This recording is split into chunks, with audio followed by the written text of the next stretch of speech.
Okay, good evening, everybody. This is Charlie Dobbins, and this is the once every 2 week, bi-weekly. It's not twice a month because when those months have more than 4 weeks, we might end up speaking 3 times in a month.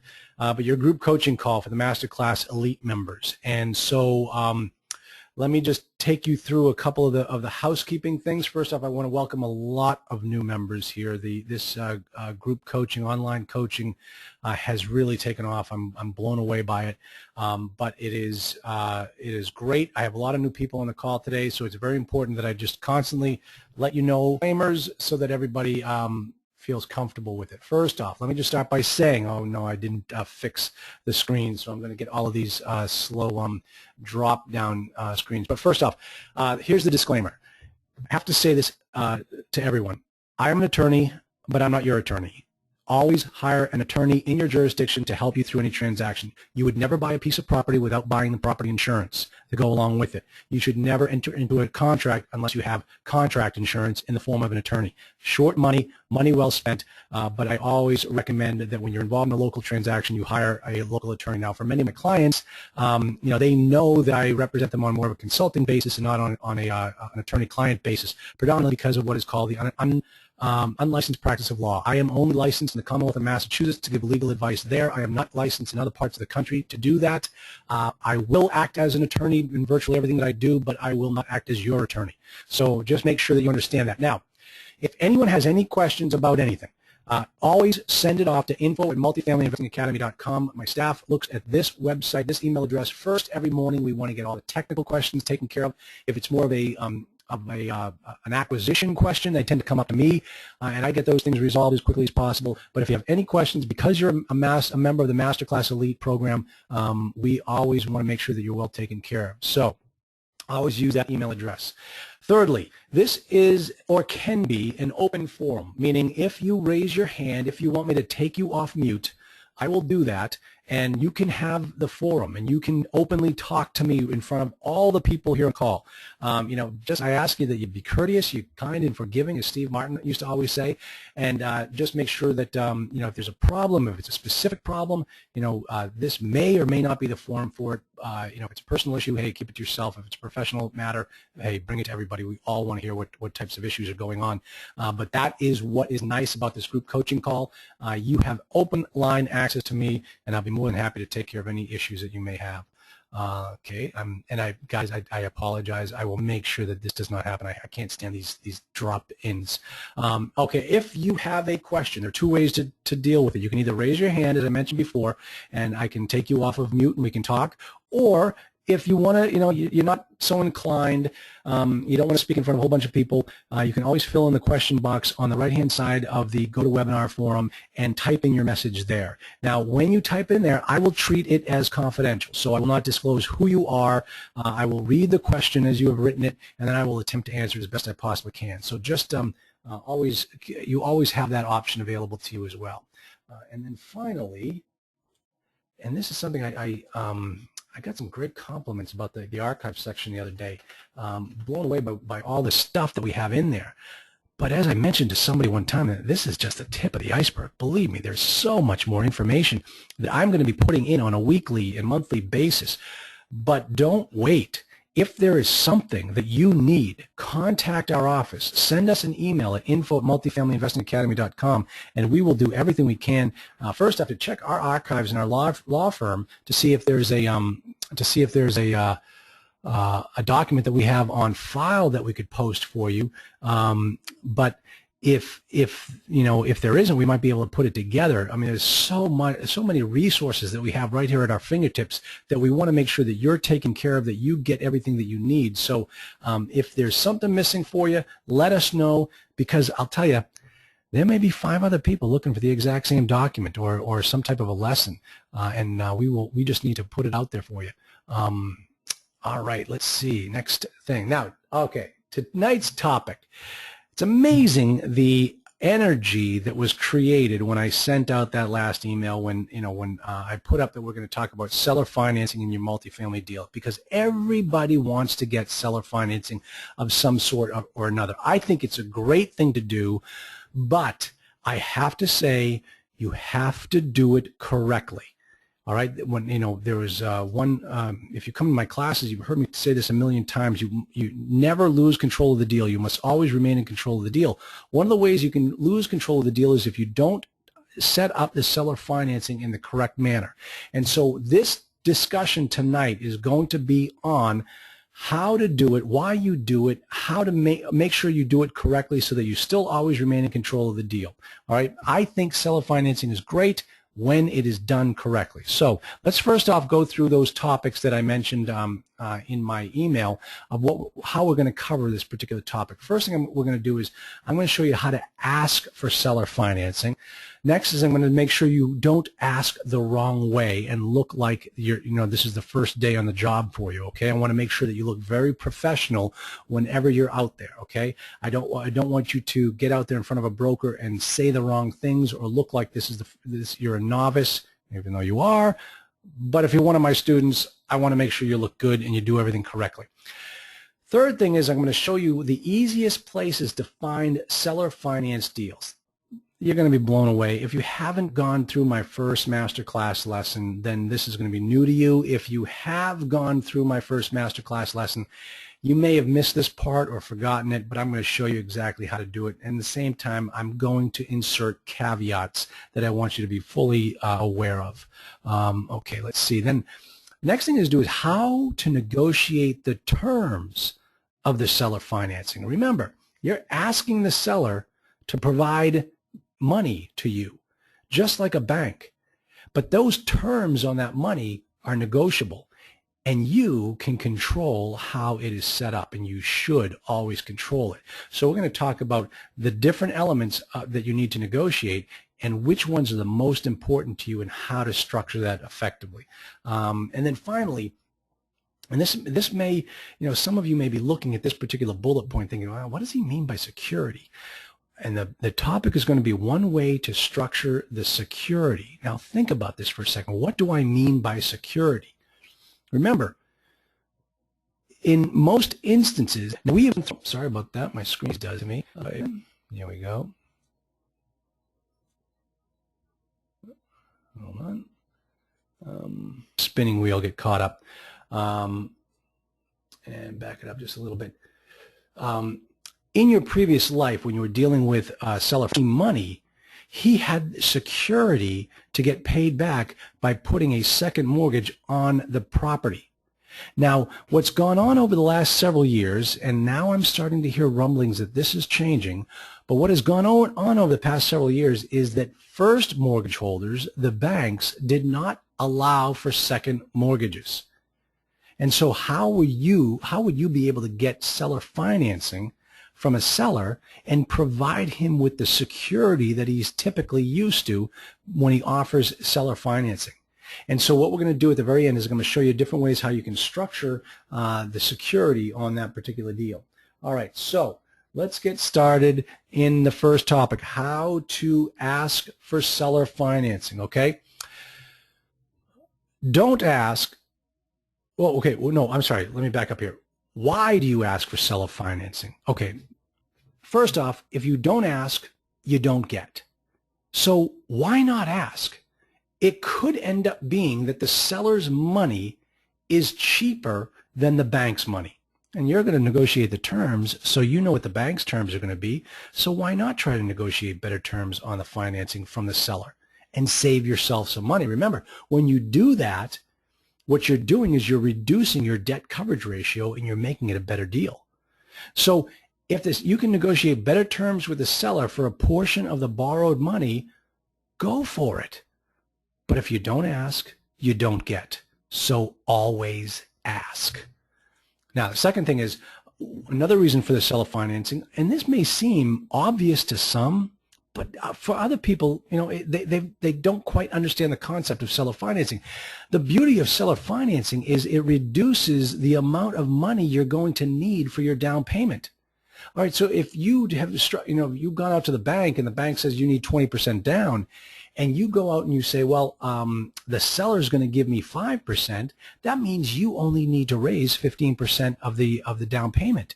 The seller is already taking care of 25% of the down payment for you just because you asked for seller financing. That's made your life a whole lot easier.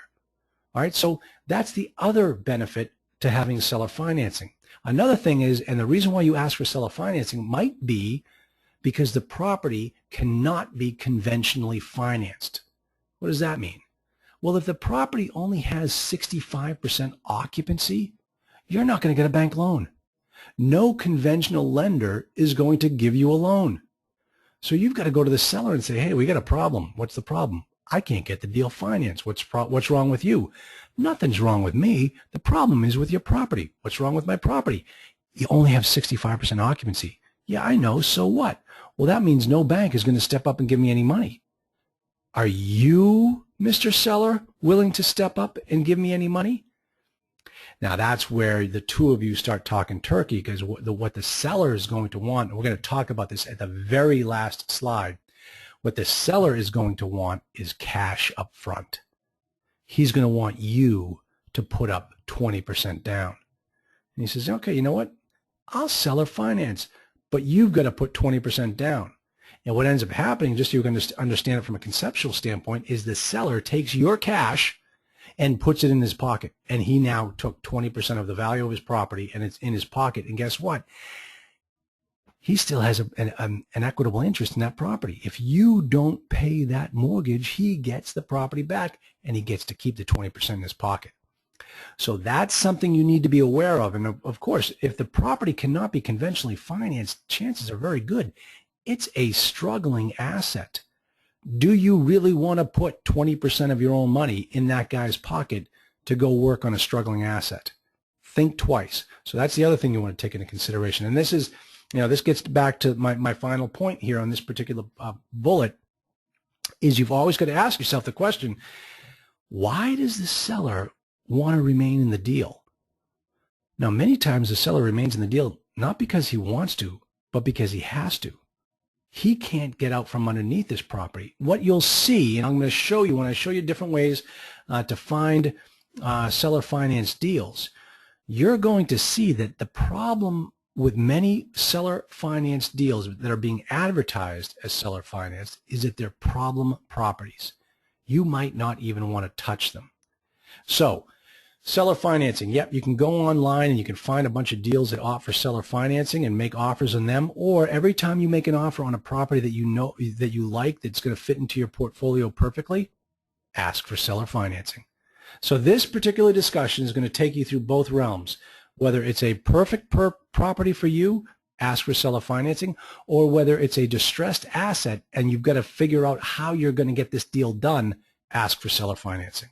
All right, now, how should you ask for seller financing? Now, this is I forgot to put this in the beginning section of this discussion, and that is that in every group coaching call, these are always recorded, and typically within 24 hours of the call, you will be able to find this phone call on the group coaching call archives on the membership site. That's how quickly we try to get these things up. We want these in your hands as quickly as possible. We want to make sure that all the elite members, if you couldn't make it to tonight's call, you will have 24-hour access to this call, and you'll be able to have access to this very, very quickly. So how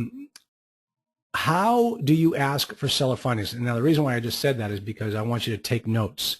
But if you're not ready to take notes, you're driving or something, you will have access to this recording. But here's what you want to write down, and here's what you really want to make sure that you understand. This is what you want to say to the broker when you're talking to them prior to offering the letter of intent, prior to making an offer, and you're talking to the broker about the particular deal. What you want to say is the seller willing to get creative? That's it. That's all I want you to say. That's code. That is code. That's broker speak for seller financing. But that's how I want you to approach it. Say, is the seller willing to get creative? And then what I want you to do is shut up. Don't say another word. If you speak next, you lose. Wait for the broker to speak up. And what the broker is going to say is, well, what do you have in mind? And this is the only time I ever want you to do this. Oh, it didn't pop up. Maybe it's going to pop up on another slide and I'll regret it. But here we go. This is what I want you to say when the broker says, well, what did you have in mind? You're going to say, I don't know. I don't know. But we may need to get creative with the financing to make the numbers work. When the broker hears that, he will know that you've figured out these numbers. He will know that you found out that he was playing fast and loose with the numbers. And he's going to totally back down. When he hears you say this, he's going to think you know exactly what's going on with this deal, and you're going to have to come up with solutions to make this thing work. So all I want you to say is the seller willing to get creative? And then when he comes back at you and asks you what you mean, I want you to just be totally non-committal. I don't know, but we may need to get creative with the financing to make these numbers work. And that's all you got to do. All right, so make sure you approach the broker. So when do you have this conversation? You have this conversation before you submit your offer. Before you submit your offer, and you have this conversation with the broker.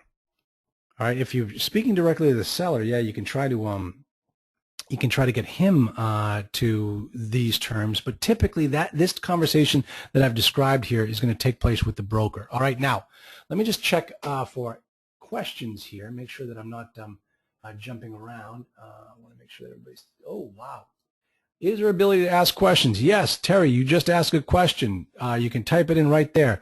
My voice is a little garbled now. Hopefully it got fixed because let me know if that's the case, because I always want to make sure that everything's taken care of. And then Ronnie is excited to be here. Ronnie, we are excited to have you here. And then what effect does Dodd-Frank have on multifamily seller financing? I don't know, Gregory.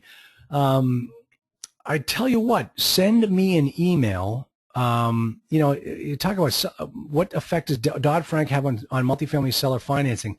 I'll tell you something. I haven't seen it yet.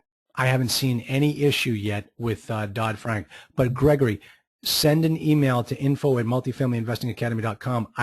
I will research that and get back to you and make sure that gets on one of the Ask the Expert questions. And then Wanda, you did not lose me. Wanda, I'm right here. Gregory says bad connection. I cannot hear sound going in and out. Let's see, but can't get into the arc. Okay, technical questions, send me an email at info@multifamilyinvestingacademy.com. All right, Dodd-Frank only applies to resident buyers. That's what I thought. Terry Lydon is saying that Dodd-Frank only applies to resident buyers, because I have not had to deal with it. And somebody else just said the same thing. Stacy just said the same thing. I'll tell you something, Gregory. All I do is multifamily, and we have never come up against this issue. So yeah, so that's I don't think that's going to be an issue. So okay, great questions. Let me clear all the questions so that I see. Oh.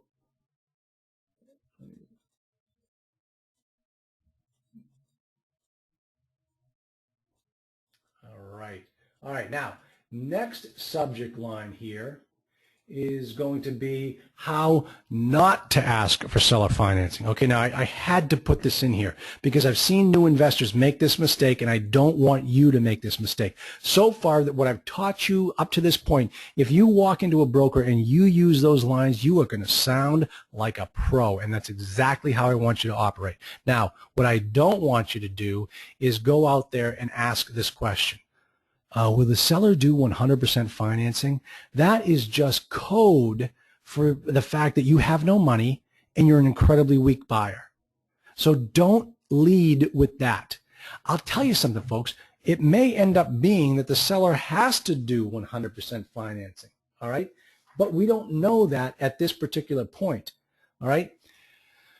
You may need to do this deal through, as I said, through seller financing, but not at the letter of intent stage. You are going to have to find that out later on, typically at the due diligence stage. Once you get in there and you find out that there are problems with this property and you are not going to be able to get it conventionally financed, you can't even get it financed, that is the time you do is what we say, you take it out of contract.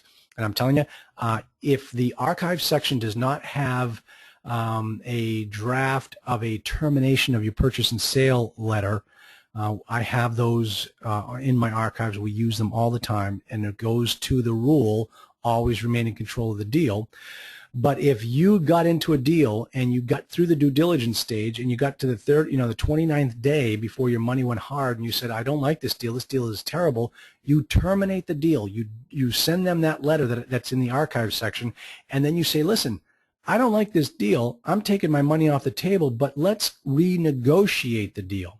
Nothing wrong with doing that, especially if after going through the 30 days of due diligence, you find out that these guys have sold you a bill of goods. It's their responsibility. No, it's not really their responsibility, but they should, in good faith, renegotiate the deal with you because it's not what you guys signed up for. So don't be afraid to terminate a purchase and sale contract. We do it all the time. It all goes back to remaining in control of the deal and making sure you get the best terms available out there. So never walk up to a seller or a broker and say, hey, do you think the seller is willing to do 100% financing? Never do that on day one. You only start to have that conversation after you've completed the due diligence. And if the deal is not what they said it is, you have no reason not to do this. So definitely sign on board to get that taken care of. Now, let's go through the easiest place to find seller finance deals. Oh, you're going to cringe when you see this. Yes, I said it. I said LoopNet.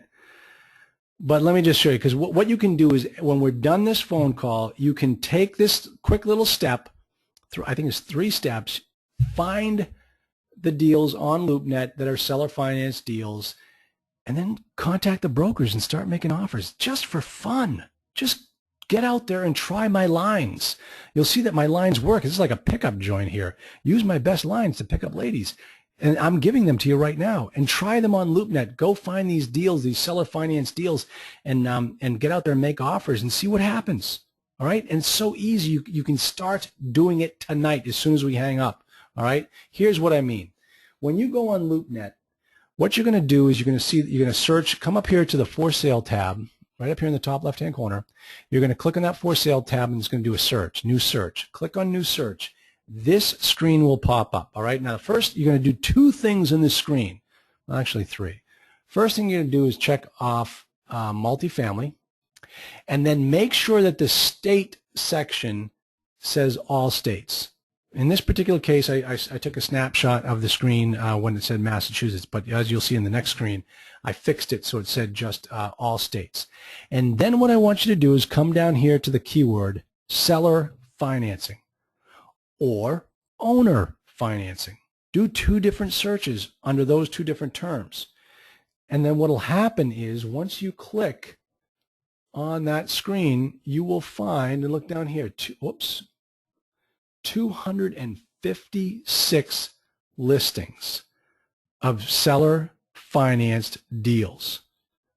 And the thing that I found really interesting is when I did this, I thought, well, should I dig down deeper for this conversation, or should I keep this kind of on the surface a little bit? And so I didn't click on any one particular property, but I looked down here to this Shadowbrook North. Right there, Shadowbrook North. And this is through Phillips Commercial down there in Dallas-Fort Worth area. And I got to tell you, I think I've seen this deal before, Shadowbrook North, and now the seller is offering some form of seller financing. So here, folks, go on here. I did this actually as a search sort based upon the number of units. Contact these brokers. Ask them for the property packages. Run the numbers. Contact the broker and say, is the seller willing to get creative? Well, yeah, we know he is because he came up on this search, but how creative? Tell me a little bit more. What's he looking to do? I'm interested, but only, because remember, I might need to get creative in order to make this deal work. When the broker hears that, he knows you're a player. All right. Now, let's talk about, oops, I think, let me see. Yeah, here we go. Here, oh. All right. Let's talk about how to negotiate the terms. All right. Now, remember when the broker asked you what you had in mind, you said, I don't know, but I might need to get creative in order to make this deal happen. All right. Remember that back to that time? In this particular instance, when we're talking about negotiating the terms for the seller financing, I want you to continue to play dumb. I want you to still be that Peter Falk Columbo character. I want you to make it seem like you don't know what you're doing, but deep down you know exactly what you're doing. And what you're doing is you want them, just like that old, the typical adage that the first person that mentions numbers in a real estate negotiation loses.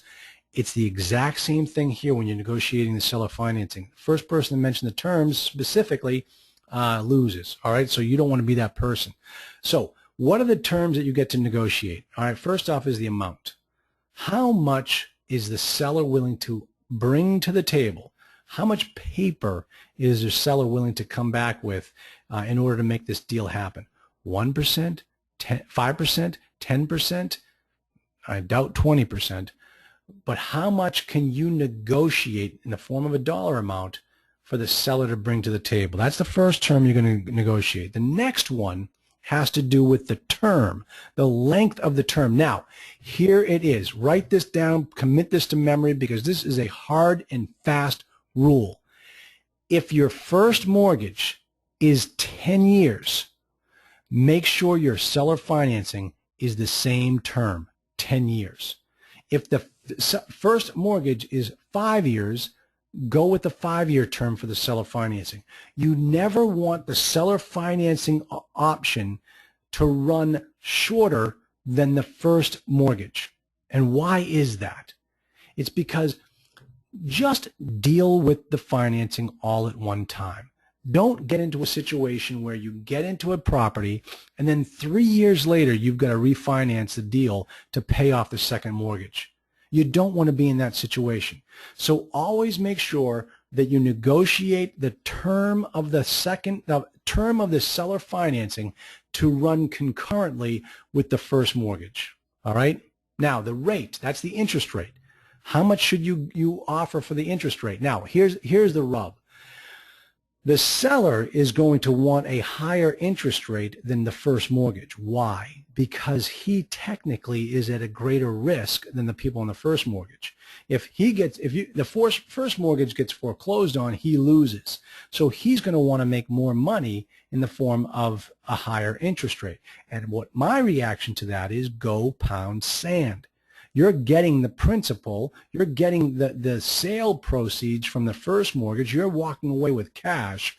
You need to come to the table with a little bit more. And the only reason why seller financing is going to work for you is because the cost of the money is less than what the seller is offering, what the first mortgage, the first bank is offering. So the first bank is offering 6% interest. You want the second mortgage, the seller financing, to always be less than that 6%. And you might hear me correcting myself at all times. I try to stop myself from saying second mortgage. This is not necessarily a second mortgage, and you'll find out why in a moment. What we're calling it here is seller financing. It may never be a mortgage. So those are the terms that you want to, those are some of the terms you want to talk about. Now, the next thing has to do with security. You see, the seller is going to say to you, okay, fine, I'll give you a 5% seller financing deal, but what's my security? How do I know I'm going to get it back? And the guy is going to say, what you're going to say is, well, I don't know. I don't know. Well, then I want a mortgage on the property. And then you say, well, I can't give you one. Because the first mortgage holder, the first mortgage holder, the guy who's writing you a big fat check, that guy will not allow a second mortgage on the property. So we can't do that. So what do you think we should do, Mr. Seller? How can I provide you with security? And now this is where you really want to get technical. This is where you want to have a local attorney, or if you want your local attorney to work with me, and I can advise them on how this needs to be structured. But here's what you don't want to have in any security instrument. Okay, hold on. Here's what you don't want to have in any security instrument. Default provisions. EODs, what we call evidence of default. In other words, you don't want this guy to be able to foreclose on you. He's going to want to. If you don't pay him, he's going to want to get his money back somehow. And the way he does it is in the form of default provisions.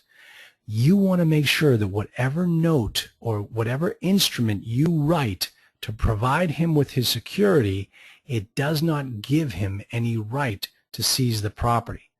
And that's very, very important. And there are ways to do that, but you just have to know how to do it. Now, I might be getting into some aspect that it might be a little bit too technical, but let me tell you something, folks. You get into an offer, you get an offer accepted, and you're going to start moving into the purchase and sales stage. This information becomes invaluable. This is when you're going to start negotiating this information, is during the purchase and sales stage. So make sure that you have at least a broad understanding of what happens. Okay. Now, let me just check my notes here. All right, now we kind of come down to the security structure. Okay. Follow me on this, folks.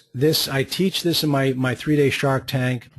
I'm amazed at the level of interest from the people when I have this discussion. Typically, it's a 3-day weekend, and I teach this particular aspect on the morning of the 3rd day. Most people are rolling out of bed; they're exhausted. They've been listening to me talk for 2 days already, and then we come up to this part. And you'll see their eyes lighten right up because they want to understand how to make this thing happen. So here's the situation.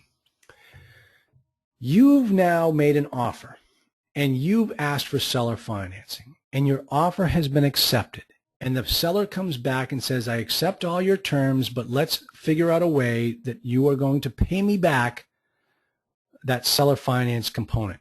And you say, okay, I can't put any debt on the property. I can't put anything on the behind my first mortgage. So let's try this way. Why don't I try to give you the same type of security instrument that you would get from a mortgage, but not on the property, but through the limited liability company that's going to own this property? And the seller says, tell me more. All right, I tell you what, let me pause here for a second.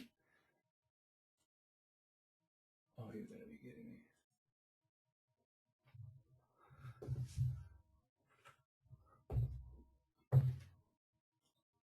There we go. Hold on, folks.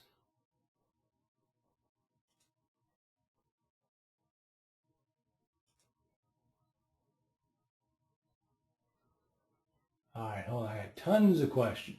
Tons of questions. All right. First question. What if I offer at the front in the letter of intent 3 different offers, a cash offer, a regular offer, a little bit higher than the cash, and owner financing? I have heard a guru suggest that, okay, hold on a second. Hopefully I'm going to get the rest of that answer. Oh, okay. I guess that's the end of the question. Is I've heard a guru suggest that. Okay. So the question from Ronnie is, when you make your letter of intent offer, how do you feel about making 3 offers? A low ball cash offer, a medium offer that's got some financing involved, and a higher offer that has more some type of seller financing involved. You know what? That's fine. I don't typically do that in any of the deals we look at. We look at offers, we figure out what works for us, and then we make that offer. I think that when you start to give too many offers to the seller, I personally think it makes you look weak as a buyer. I think these guys have been to enough of these weekend seminars to know that this is what these gurus teach you: offer low, medium, and high, and they see you coming 1,000 miles away. So I say you go out there with the offer that works right for you the first time, and then make that number work. Now, the way you just described it, Ronnie, is that you've got 3 different offers. So you've got to go through and run the scenario, run the pricing on those 3 different scenarios and make sure that each one works. So, if you're going to offer, your third offer has some type of a seller financing component to it and it's higher than what the second is, you've got to go run those numbers and make sure the debt coverage ratio still works for that third offer. If it doesn't, then you got to go back and change everything around. So, I mean, listen, I'm not going to say don't do that. I don't do that. I always make sure the offer that we go out there with is the offer that works for us. And I know, Ronnie, you're new to the program, and I don't know if you've listened to me teach before, but my one of the rules I have is that if you cannot hang your head in shame making an offer, you've offered too much. So that's why I always go out with the offer that works best for me. All right. Can you realistically invest? Hold on, did I miss something? I think I might have missed something. Okay, Gregory asked the questions. Is that under the representations and warranties? Okay, I don't know what you mean, Gregory. Is what under the representations and warranties? And typically the reps and warrants is a provision within the purchase and sale agreement. So I need to know exactly what you're talking about to answer that question. So if you could fill in answer another, just type right in the block as to exactly what the what you're talking about, I would be more than happy to answer that for you. Let me see. Can you realistically invest in multifamily assets? Oh, I see. Okay. I'm sorry. This gentleman wrote 2 questions. One got cut off. And okay, let me just read both questions. You'll see the dilemma that I had. The first one said, "Can you realistically invest in multifamily assets?" Okay, maybe you shouldn't even be on this phone call if that was the question. But then he writes again, and he says, "Can you realistically invest in multifamily assets outside your geo confines, i.e. 1,000 miles away?" All right, okay. This is, and I talk about this, I think it's in the masterclass lesson 2, where I talk about, the types of properties that you're looking to invest in. All right. Okay. This is, it's just us, we're all friends here. Let's talk turkey, all right? Obviously, we know of some gurus out there that are trying to sell a book on emerging markets, and that is how, their shtick in this business is to come up with something that distinguishes them from everyone else. And in this particular case, it has to do with, getting out there and buying property in emerging markets. What's an emerging market? Well, right now in today's economy, yeah, there are some markets that might be doing better than others, but you know what? No matter where you are, no matter where you live, there are deals to be had in your own backyard. Now, can you realistically invest in property 1,000 miles away? Yes, you can. I've done it. It is not an easy thing to do. You will always want to make sure that you know what you're doing. If you're a novice to this and you're trying to buy a 150 unit property, 1,000 miles away, and you don't know how to run a property and you're going to turn this all over to a third-party management company, it doesn't work that way. You've got to understand how this business works. It's so much easier when you have that property right there in front of you. And believe me, it's amazing. I've got some clients actually on the call right now. They've been looking 1,000 miles away, but lately they just got offers accepted in their backyard. And that's probably where their success is going to be. So when I come up to this particular question, what I always ask the person is, forget this concept of emerging markets. Forget this concept of buying things 1,000 miles away. Answer this question for me. Where do you see yourself in 5 years? The whole reason for what you're doing, if you're looking to build a nice lifestyle with multifamily property, what you're actually doing is building a business. And that business invests in multifamily property. So the question is, where do you want to own your business 5 years from now? Do you want to own it in Phoenix and you live in Boston? Believe me, folks, I've done that type of thing before. That is a tough lifestyle. I'm 50 years old. I'm not looking to make life a lot harder for me. So you've got to ask yourself the question, where do I want to be 5 years from now? And then start moving your life in that direction. Start looking for property in that marketplace. And if it's in your own backyard, that's fine. I mean, all the big heroes of mine who are real estate investors made their money in my hometown of Nashua, New Hampshire. They didn't make their money in Dallas-Fort Worth. They made their money right in my backyard. And you can do the same thing. There's no reason why you can't. Don't believe these gurus that teach you otherwise, so that you can buy their book and move them up the Amazon charts. All right. Hopefully that answered that question. The question kind of scared me a little bit. Do I buy commercial paper non-performing notes from banks that are holding multifamily assets on their balance sheets?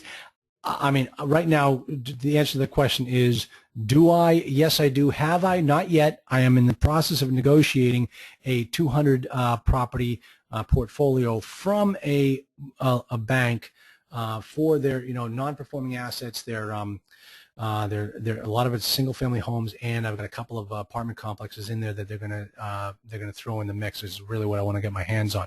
So the answer is yes. I do that with local banks. I do think that you're better off using local banks in order to find these types of deals. And I think the best way to find out who it is and who you want to talk to is by going to BauerFinancial.com. That is in the masterclass lesson 1. So Terry, I know you're new to the program. You haven't had a chance to watch the first class yet. Go and watch the first class and you'll see my discussion on that particular topic. All right, let's take another next question. If you're looking, Charles, if you're looking at a 15 or 30-year mortgage, do these same rules apply to lining up the terms with the seller? Okay. Let me read this question to you again and listen to what he's asking, and then I'm going to explain it. If you're looking at a 15 or a 30-year mortgage, do these same rules apply to lining up the terms with the seller? Now, what he's referring to is that portion of the negotiating of the terms of the seller financing, such that the number of years on the seller financing matches up exactly with the number of years on the bank financing. Okay, now this particular person, a new kid on the block, is misunderstanding how multifamily mortgages work. Now, what you're asking here is, if you're looking at a 15 or a 30-year mortgage, what you're asking in that question, and I'm assuming this, I think I'm going to be right though, is that the 15 and 30 represent the amortization period and not the term. You see, when you're dealing with residential mortgages, typically the term is the same as the amortization period. If you've got a 30-year AM, you've got a 30-year term. It doesn't work that way in multifamily. You can get a 30-year amortizing mortgage, but a 10-year term or a 7-year term. And that's the term that I'm talking about in my discussion. So if you go out there and get a Fannie Mae mortgage on a multifamily property that is a 10-year term with a 30-year AM, and you're going to get some seller financing on the deal, the seller financing is going to match up with the 10-year component, not with the 30.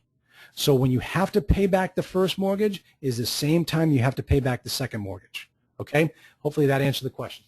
Next. Good stuff, Charles. Yeah. Thanks, buddy. Thank you. You are welcome. That was an earlier question. Okay. Thanks, Greg. I'm very new to this. Okay, good. I'm very new to this. So I'm wondering, how do you finance the rest of the deal with seller financing? Okay. All right. So what this particular question is how do you finance the rest of the deal with seller financing? Okay, so let's say, for instance, that you've gone out and you found this $1 million property. It is a steal and you want this thing, but it's a tricky property, and you go back to the seller and say, hey, or the broker, and say, hey, listen, is the seller willing to get creative? Well, what do you have in mind? Well, I don't know, but the only way I'm going to be able to make this thing happen is if the seller is willing to provide some type of creative financing. What do you think? And then he comes, well, make an offer. Okay, great. So he makes an offer of 5%. Seller's got to take back 5%. So that leaves you with 15%, or in a $1 million mortgage, you've got to raise $150,000 in down payment funds plus all the closing costs, which I talk about in the private money tutorial. And this is not all a this is not a shill trying to get you all to buy my program. You're already in my program. This is all in the program. I'm just trying to tell you when you're going to see this information from me. So you've now got to get out there and raise private money for $150,000 to close this deal. That is called equity. Now, what we've talked about up to this point is called debt. So the mortgage, first mortgage, seller financing, we're all going to structure it in the form of debt. In the rest of it, the seller financing, not the seller financing, but the equity is going to be in the form, as I mentioned, of equity, meaning your investors are going to come to the table with $150,000. Now, for this particular student here on the call, I'm not going to get deep into that. That's really on the private money side. But that $150,000, the best way for you to start to find that money is through friends and family. But you have to get the deal put together first. You got to make sure it's a good deal. You got to go through the due diligence, and then once you say this is a great deal, then you're going to get out there to all your friends and family and try to raise $150,000. All right. If you don't have any friends and you don't have any family, start building your list of potential investors. Just build a list of names. You do not have a deal to go out there with, but all you're trying to do is start to build your business of potential investors in the deal. Okay, hold on a second. There are tons of questions. I will answer every single question. Just in case you missed that, I will answer every single question. I think there are a lot of multifamily deals in Southern California. Absolutely, there are deals everywhere. You know, just picture this. When I'm flying into a city and the airplane is lining up for the landing over a city like Boston, LaGuardia, Washington, and I'm coming into that runway into a major city, think of all the apartment buildings I am flying over. All of those apartment buildings are owned by people. I have never bought a property from a corporation. I have always bought property from a person. That person lives, dies, divorces, gets tired, retires, life events change, and they want to sell their property. Depending upon the life event change, it will depend, really matters on how good of a deal it is and whether you can get in there and steal it. But you've got to get out there and knock on doors and find these deals in order to get the deal done. Don't sit around and wait for it to happen. It will run past you, and you'll never even know it hit you. So, yes, there are deals everywhere. Look at every single apartment building when you're driving down the street. Every single one of them is owned by a person, and sooner or later they're going to sell, and that's what you want. All right. Now, this person, I want 5 properties in the next 5 years. No, not good enough. Sorry. This is a new student. I love these new students. She writes, I want 5 properties in the next 5 years. No, that's not going to work for me. 5 what properties? 5 single-family residences? 5 20s? 5 what? I want specific definitions. And as I told this the story that I had mapped out my 5-year plan. I was going to own 1,000 units in 5 years. And I was going to start off in the first year just with 20 units. Well, at the end of the first year, I owned 128 units.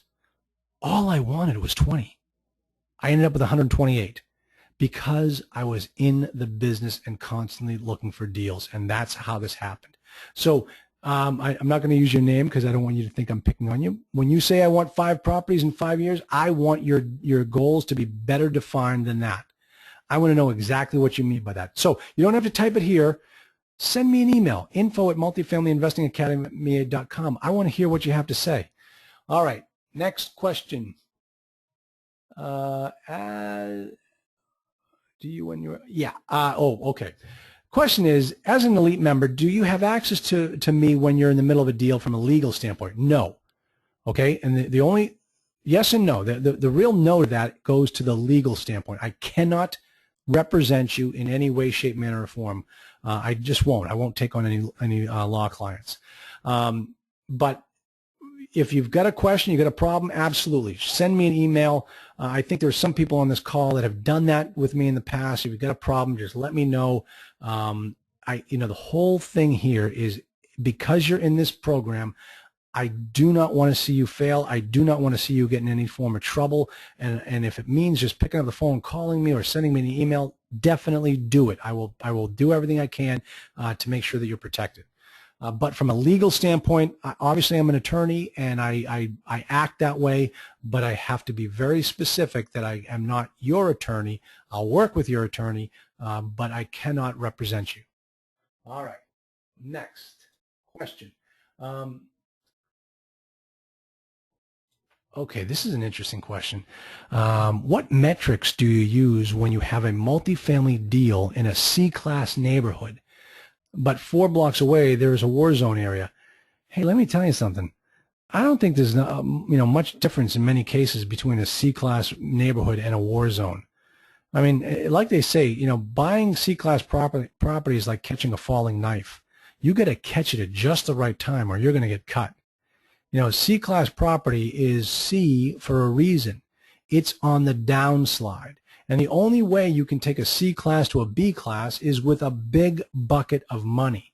So if you're looking to buy a C-class property, but you have no intentions of rehabbing it or renovating it, that thing is just going to continue to slide from a C to a war zone or a D-class property. So, what metrics do I use when I have a multifamily deal? Well, I don't quite understand what it is that I'm measuring. And metrics help me measure certain things, but in this particular question, I'm not quite sure I know what it is that I need to measure. All I know is that C-class property, Terry, you're new to this, or maybe you have heard me say this before, but my bumper sticker on my car says life is too short to own C-class property. It's a tough road. And if your C-class property is right down the street from a war zone, get out of Dodge. I wouldn't want to own that. Another rule I have is I only buy property that I'd also want to live in. So, is a C-class property 4 blocks away from a war zone someplace you really want to live in? You want to go in there, knock on the doors, and collect the rent? I don't know. That's a tough one. Think twice.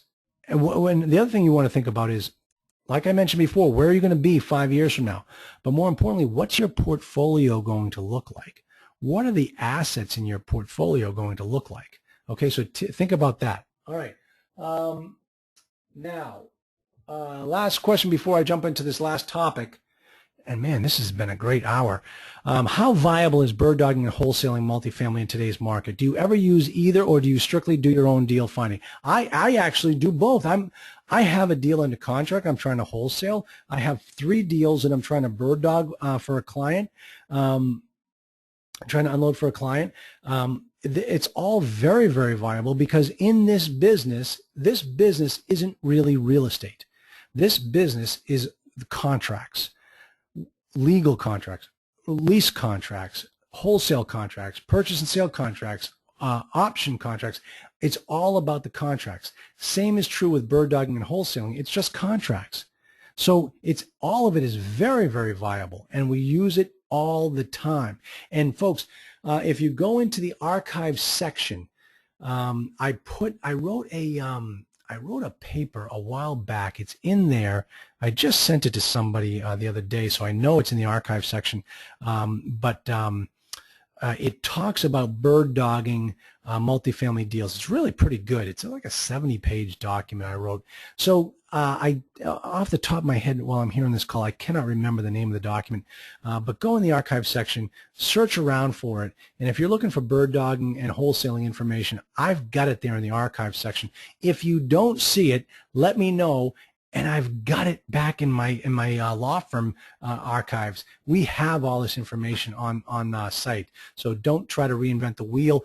Don't go buy some other guru's stuff. You already get it right here with the oh yeah, okay, there it is. Yeah, this guy, here I am talking about it. It's called the Internet Deal Finder. The guy that I sent it to happened to just answer the question. It's called the Internet Deal Finder. Go check it out, download it. It's on the archive section. If you can't find it, just let me know, and I want to make sure that it's up there. So okay, that's helpful. All right, so let me clean off these questions, and let me wrap it up by this one final component here. All right, I kind of jumped forward. Let me see if I can jump back a little bit with this so you can see. All right, here's how it works. You're going to buy a property. You're going to put that property as an asset in a company. I use all of my companies, all my entities are limited liability companies. So in this particular case, that's what we're going to use. So the property is within this LLC. Now, who owns the LLC? Well, the members own the LLC. And the question is, those members can be put into different categories of membership depending upon what their roles, responsibilities, and benefits are, okay? So obviously, the first question is, who's the first group? You are the first group. So we're going to call you Class A. What do you get with Class A? Well, you didn't put a dime into the deal, all right? So Class A members didn't put cash in, but they still get a membership interest in the LLC. Now, what is that number? I don't know. Every deal is different. It depends upon what you negotiate. It depends upon how much fat there is in the deal. But let's say that you're going to keep 25% ownership in this property. All right? So you get 25%. And here's the other thing. You get total control of the LLC. You dictate all aspects of the running of that property because Class A members get that. They're the only ones that do, and they control the whole entire thing. Sound good? Sound like the type of company you're looking to run? Well, this is how you do it in your operating agreement. The next group are the Class B members. Like, remember, Andrew asked the question about how do I raise the rest of the down payment? Well, these people are the ones that bring your down payment to the table. How much do we give them of the deal? Well, they brought in all the cash, and I took 25%. That means there's still 75% left on the table. You know what? All of these Class B members are going to get 75%. So right away, 100% of the deal is spent between these two members. Now, these members, what do they get for that 75%? They get distributions. They get, if there's a dividend, not a dividend, but any profit on the company, they get 75% of the profit. I get the other 25%. Now, all of this can be structured and negotiated differently. And that's the beauty of a limited liability company, is you can set it up a million different ways. That's why this is all I use, and it's really nice. Now, remember, we got a problem here. In order to get this deal done, we had to ask for seller financing. And the seller said, sure, I'll give you 5% of the deal, which translates into $100,000, but I want some type of security. Well, we can't give you a mortgage. Well, what are you going to give me? Well, what we are going to give you is membership in this other class. And this other class are called Class C members. Okay, that's interesting. How do I get my money back? Well, here's how it's going to work, Mr. Seller. You are going to get membership in the LLC in Class C. You have absolutely no voting rights whatsoever. You cannot tell me how to run this business. But for that, here's what I give you. I'm going to give you $100,000 interest in the property. And every year, I'm going to pay you interest on that $100,000, just like a mortgage. And the other thing is, I am going to make sure that the Class A members and the Class B members do not get any distributions until you've been paid all of your interest. And you cannot, well, actually, if we fail to do this, if we fail to pay you back, if we fail to give you the interest on your money, then you get all of our membership interest. We lose the property back to you. What does that sound like? Does that sound like a second mortgage with foreclosure rights? Exactly. But is it technically, legally? No, it isn't. It's a specific membership class with certain rights. And that is how you can structure the security for seller financing through a limited liability company operating agreement. It solves the problem with the bank, where the bank says you're not allowed to put a second mortgage on, and it secures the Class C member that he gets that particular protection that he's always been looking for. All right? So, folks, there's one last thing I've got to tell you. Here it is, and this is very, very important for you to understand. Let me just click on this last slide. Here's the final part. What might happen in these situations is that the seller is willing to be the bank. In other words, the seller is willing to provide you with 100%, or not even 100, but with all the financing you need to make this deal happen. And the reason why he does that is because he wants you to put down a down payment. And as I mentioned before, that down payment comes to him and goes into his pocket. And now he holds the mortgage that you've just given him on the property. Here's the problem. If he does not own that property outright, then someone else has foreclosure rights ahead of you. In other words, if the guy like these, it's a wraparound mortgage is what we're talking about. Be very, very leery of these situations, because if you let's take Andrew's situation. Andrew says that he's going to buy this $1 million property. He goes out there and he asks the seller for 80% mortgage, and the seller says, "Sure, I'll give you an 80% mortgage. You've got to give me 20% down." So Andrew has to go out to all his friends and family and raise $200,000. So Andrew goes out and raises $200,000 from his very best friends. He gives it to the seller, and the seller puts the money in his pocket and gives Andrew an $80,000 mortgage. So now Andrew owns the property and is paying down the $800,000 note. But what Andrew didn't realize was that the seller had debt on the property. There was already a mortgage on that property. And the seller is paying that mortgage, but you know what, guess what? He's decided he's not going to pay it anymore. So the bank comes in and forecloses on him and takes the property back. And Andrew is left saying, "Hey, wait a minute. I own that property." He goes, "Oh, no, your mortgage was behind mine. I'm taking it back. He didn't pay me." "Well, I just gave him $200,000. Well, good luck to you getting that money back. And Andrew's like, "Well, wait a minute, that's all my friends and family money. I just lost their $200,000. How am I going to get that back?" "Well, not on this deal, you're not."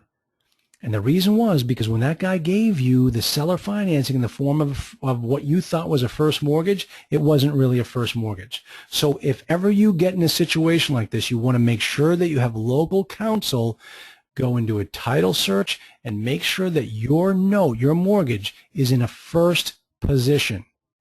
If it's not in a first position, don't do the deal. Do not do it. Especially if you're out there asking your grandmother for $200,000. You do not want to be in that position to go to Granny and say, "Sorry, I didn't do a title search." That's not what you want to do. So that's the other risk involved with seller financing. Okay, so we're coming in for a landing here. Let me just check to see if we have any more questions. Great questions today. Yes, we do. Hold on. Okay, Class A similar to GP. Okay, you got to explain GP to me, because it's not rolling off the top of my tongue right now at 9:07 on a Thursday night when I have to get up every morning. General partner. Okay. Oh, I see. Okay. Class A. The question is Class A similar to a general partner? It is, but the problem with a general partner is you still have a whole lot of liability. Within the Class A structure, within the structure of the limited liability company, all Class A members are given limited liability protection. General partners can get screwed. You don't want to do that. The Class A members have the protection of the limited liability company. So that is the one major difference between the Class A members of a limited liability company and the general partner members of a partnership. But the thing is, oh, and then, okay, you answered the question right in the second part. So yeah, you don't want to get, I deal strictly in limited liability companies. I think they are the easiest. I think that, if you're looking to set up your business, what you want to do is open up your major entity in a state that allows for series LLCs. Massachusetts will not do series LLCs. Why? Because they want my $500 for every time I open up an LLC. But if you go to a state that allows for what's called a series LLC, that is how I would, if I had to start today, I would start with a series LLC and then purchase properties in sister LLCs below that parent LLC. So, general partnerships, they may be going the way of the dodo bird for certain reasons, especially with limited liability companies just becoming so much easier to work with and easier to structure. Okay, man, these are great questions. Bobby, you guys have me on my toes. Okay, does that $100,000 interest for the Class C member represent the seller's equity interest? Yes, yes. That number, that $100,000 that I used in my example, is equal to the seller financing portion that he offered back in the letter of intent stage. So letter of intent stage. So if we got him to agree to offer us $100,000 in seller financing, that Class C membership interest of $100,000 is the same number. All right, so that's how that works. You want to make sure the two of them tie together. Okay. Yes, look at that. I was being reprimanded by everybody on general partner. Everybody's telling me GP is general partner. Well, yeah, okay. I know that it's late and it was out of context for me. Okay. So finally, last question. I hope if anybody has any more, this will be the last question. This has been a great call. Thank you so much. It will be on the website, the membership website tomorrow. And anybody has any questions that I didn't get covered, just remember info@multifamilyinvestingacademy.com. Okay, so we need to tell the bank to put our note in the first position before the first mortgage the seller has. Okay, how can they do that? Oh, how can we make sure the seller keeps paying? Okay, first off, you can't put the way a mortgage gets in different positions is based upon who shows up at the courthouse first. If the bank shows up first and records their mortgage, they are in a first position. Everybody behind them is in a lesser position, second, third, fourth. Okay, so that's how you rank the numbers. Now, if you are going to do seller financing, and this guy's going to give you he's going to be the bank, all you have to do is go down to the courthouse and find out if there's a mortgage ahead of you. If there's a mortgage ahead of you, you will not enter into that mortgage unless that first mortgage has been released. He has to pay off that first mortgage and put your mortgage in first position now. If he doesn't do that, if he doesn't pay off that first mortgage, then you will never be in a first mortgage position. That's just how it works. It's that's why you do your closings at the courthouse at the registry, because you want to sign the papers and you walk right over to the desk and have them record it. You are first in line. So that's how these mortgages and notes get recorded at the registry, and that's how you determine what position you are in line. So, okay. I just got a great compliment. The guy says, this is the best. Won't call you a guru, and I appreciate that. I never want to be called that. Don't ever call me that, please. Thanks. So, hey, everybody, great call. Listen, next 2 weeks, what you really have to be doing, go through my information, dig down deep. If you've got a topic you're struggling with, let me know. I probably have all the information back here at the house. And then what I want you to do, and this is key, is as we start moving through this process, you're going to be making offers. Otherwise, it's just you and me talking. Start to make offers. Fall on your face, trip on your tongue, but make offers. You're not making offers, you're not in this business. Okay? Hey, guys, I really appreciate it. I really appreciate the kind words you're all typing in there for me. And I will talk to you soon. Enjoyed. Everybody have a great night. Talk to you soon.